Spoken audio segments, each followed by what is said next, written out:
Alrighty, let's see what we got here. Never sure what the straightening does, but it seems almost ritually necessary. Kingdom of Heaven. So, if you've watched, I don't know, the last couple of scenarios of it I've played, you get a very different picture from how I felt about it originally. When I first looked at this, I was thinking, wow, this is, one of the best CDG style games I've seen. And I'm not sure if it isn't. I mean, it's not a Twilight Struggle. It's not going to have that kind of hold on people. And it's not got the great advantages to me that Here I Stand has. But for a two-player kind of military abstraction, point-to-point movement, all this, it did a lot of things I really liked. I like I like the cards, the way they have the separate scenario cards. Certainly I do miss and wish there was sort of a grand campaign. And one of those reasons is the very reason that the thing sort of falls apart from me, which is it didn't make it through the 10 plays, one of each scenario, well, 11 because I played one opposed, with the elan that, say, an SPQR made it through, I don't know how many scenarios I put up there, 40, 60, 80, I have no idea. A lot. But I wouldn't expect it to.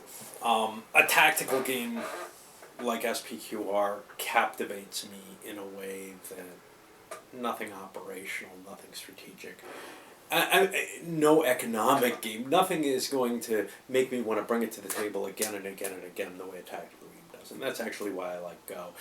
People say Go is very strategic. Well, to me, I feel a tactical battlefield developing. I make strategic moves on that tactical battlefield, perhaps, but it is very tactical in the sense of what I'm picturing out of it.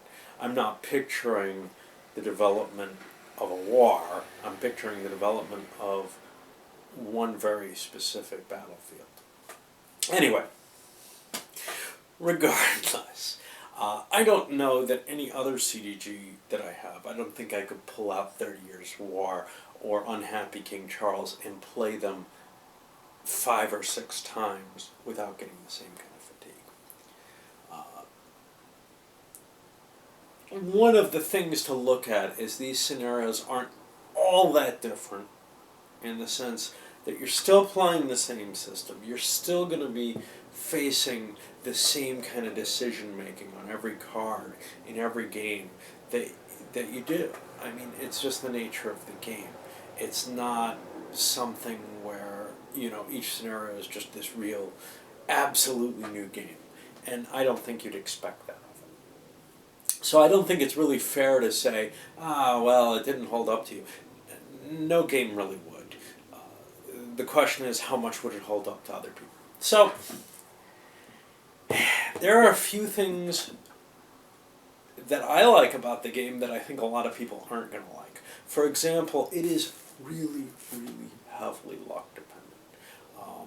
Battle, the little chart for the battle is exceedingly bloody, and closely matched battles can go either way, and they can go extremely far in either direction. In fact, the designer actually points out that he toned down the randomness of the battles from what he believed it would be historically, and I think he's right, in order to try to provide a little bit better gameplay mechanics to to this design, because most players do not like to hinge it all on a very random die roll.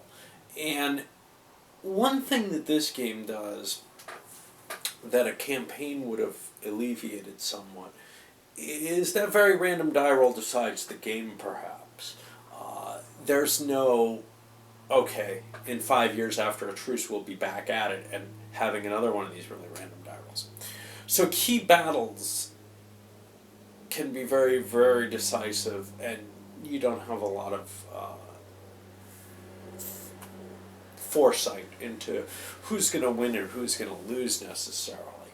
There's also a lot of randomness in the cards themselves. You can be dealt a hand of cards that you simply cannot use for anything because the numbers on them are too crappy for your leaders.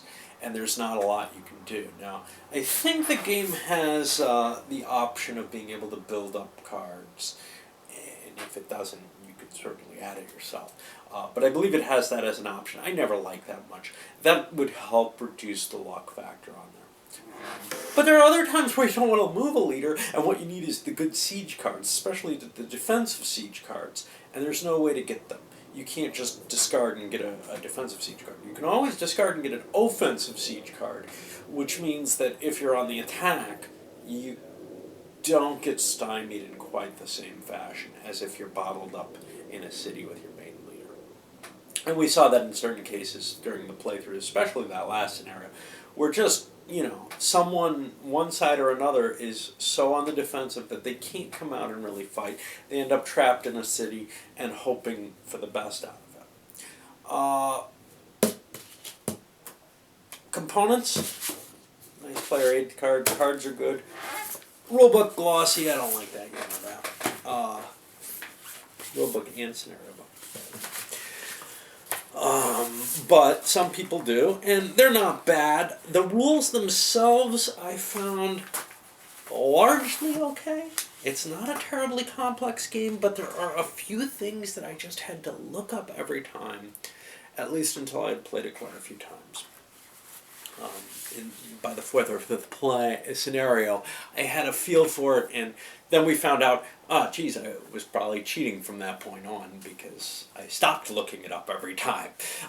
There's complexity with the demobilization and unit placement that I found myself having to look up every time early on, and then ended up screwing up when I started thinking that I had it. Map, I got a big complaint about this thing. It pooches, it bulges, it's this cheap card stock stuff. I do not like maps like this. I'd much rather have paper maps. If you're going to use plexiglass or something, it's not really a big deal, but then again, you could use a paper map with plexiglass. I've never liked these as a compromise. They're less functional to me than paper. Probably not as sturdy either. I felt like when I was trying to fold it that I was likely to break the whole thing. Counters.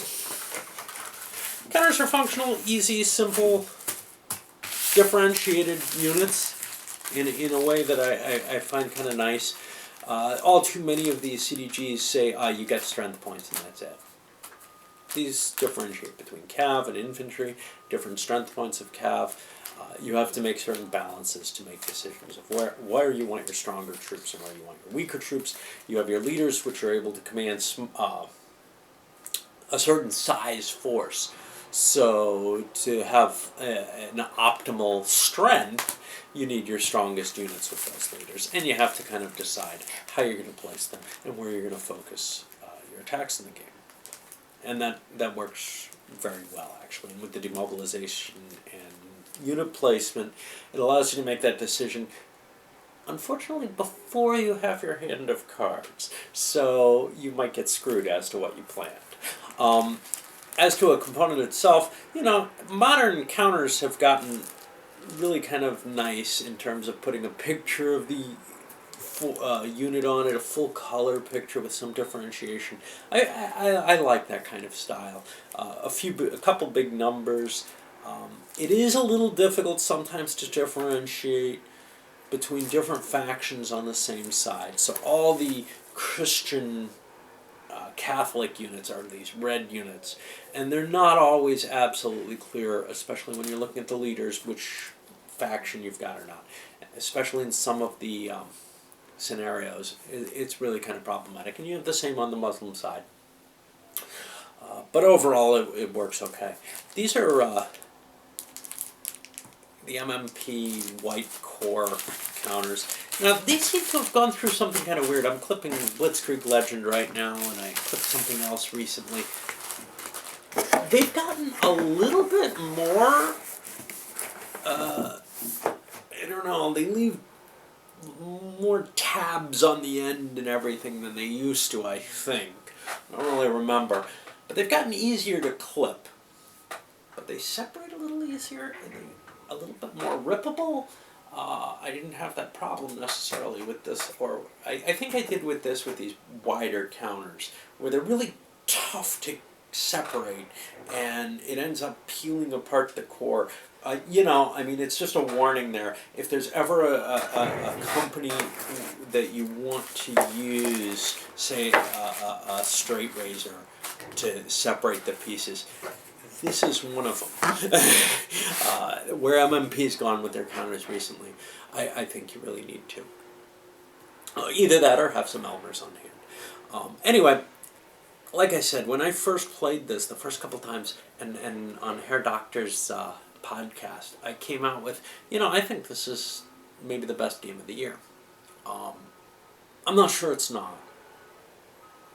Certainly, it's an innovative thing. It's something I wanted so badly and waited so many years for, really.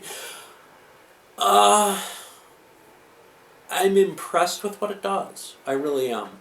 I'm just not sure that it's going to be the big hit that at first I was kind of leaning towards. I think the factors in particular in the rules, the randomness, it's not going to be that really good competitive game. Speaking of the rules, why don't I look through these a little bit and talk a little bit about the major systems here, because I've kind of avoided that. So we have, let's see, in the sequence of play, there's that whole replacement points. They work fine, although you're not really affected by what's on the board there. You just get a certain amount each turn. The mustering, complex to remember, at least for me. The strategy cards, dealing them out. The ransom, an interesting option there, which is, hey, I'd like my leader back, giving a card where it really represents the resources in a nice sort of way. The opponent can't refuse a ransom. I like that factor, I really do. Because usually ransom was just the expected thing.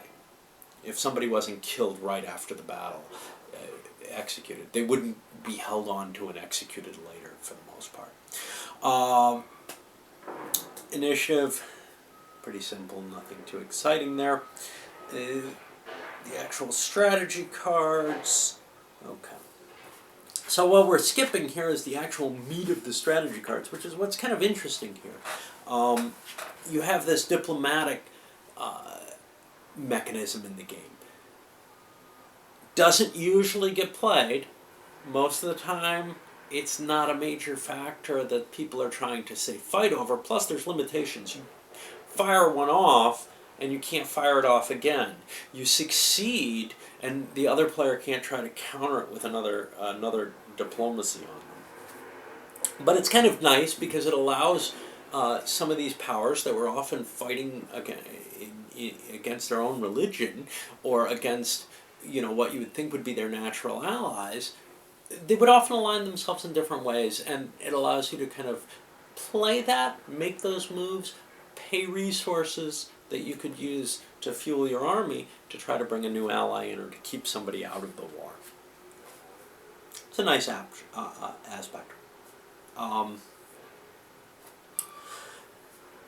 The attrition on it, it feels a little light sometimes. It feels like the units aren't taking that heavy an attrition. I'm not entirely sure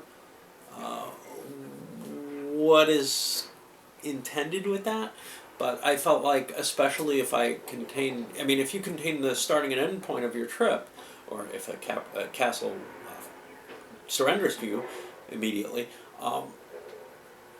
you don't suffer, and that's a little odd to me.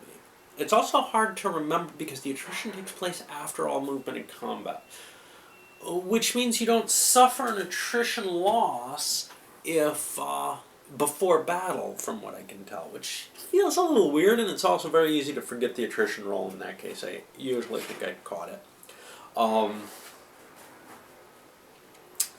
You got your normal avoiding battle and interception, except that they can kind of be combined in a way that most games don't allow. Like, I can avoid battle with one force and intercept with another.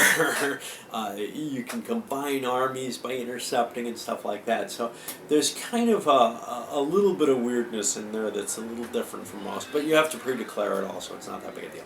What is a big deal is shadowing, especially in the First Crusade.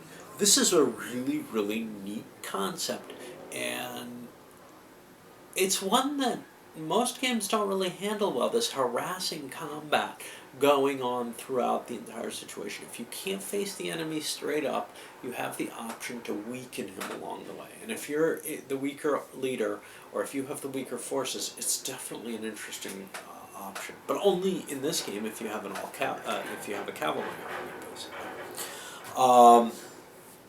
Combat itself, nothing too exciting there as far as I'm concerned. But the siege rules to this are very, very detailed, and this becomes, well, maybe not all that detailed, but this becomes a major mechanism in the game in a way that most games do not handle sieges. I don't know if many games are going to follow up on this. The shadowing, I think, is something that other games want to take into mind. Maybe not handle it in exactly the same way, although it seems to work well. But instead, at least take that idea into mind. Clash of Monarchs sort of has it as well, in a different sort of format.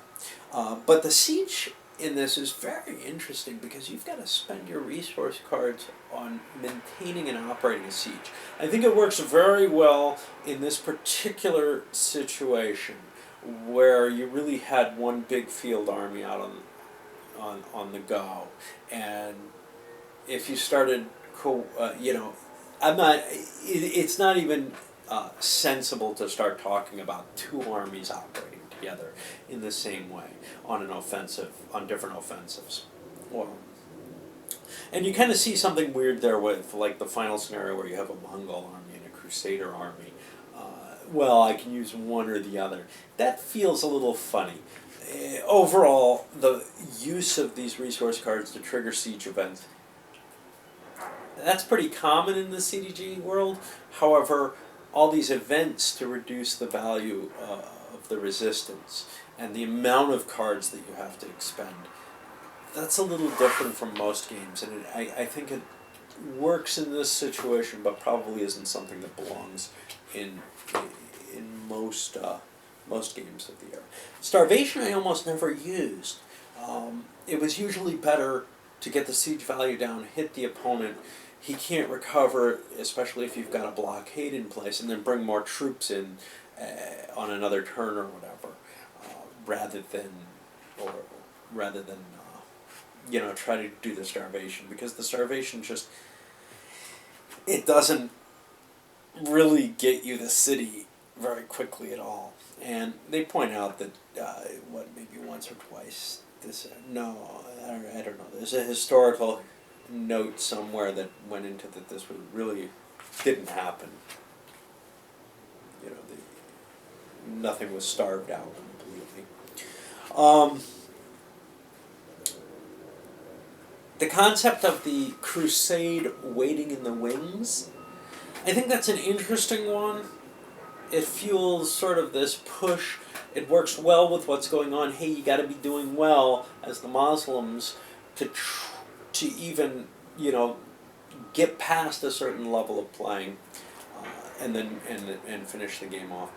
I think it works fine. I don't think there's anything too exciting one way or another about it, except it allows for an early victory if the Muslim player's not doing well. There's no equivalent easy out, but of course you can concede if you like. At least a couple of the scenarios felt like one player or the other didn't really necessarily have much that they could or would want to do. That may be because I stopped playing as cleverly as I did the first time, or in opposed play, with the whole shadowing thing. I may have started to misplay the game, to not worry about how the game's supposed to play, and just, I'll hole up in this castle and try to make it hard on them. But what I've found is that the shadowing can get you in trouble if you don't have a very good leader. So you don't want to get caught and have your whole army massacred. It's much better to have them stuck in the castle and make it a really hard siege and make them pay for that. Anyway, overall, I think it's an interesting game. For me, the period was huge. The actual, game factor of it, well, it did tire me out after, 10, 11 scenarios of it. But I think I was enjoying myself for the first 5 or 6 pretty well, which speaks fairly well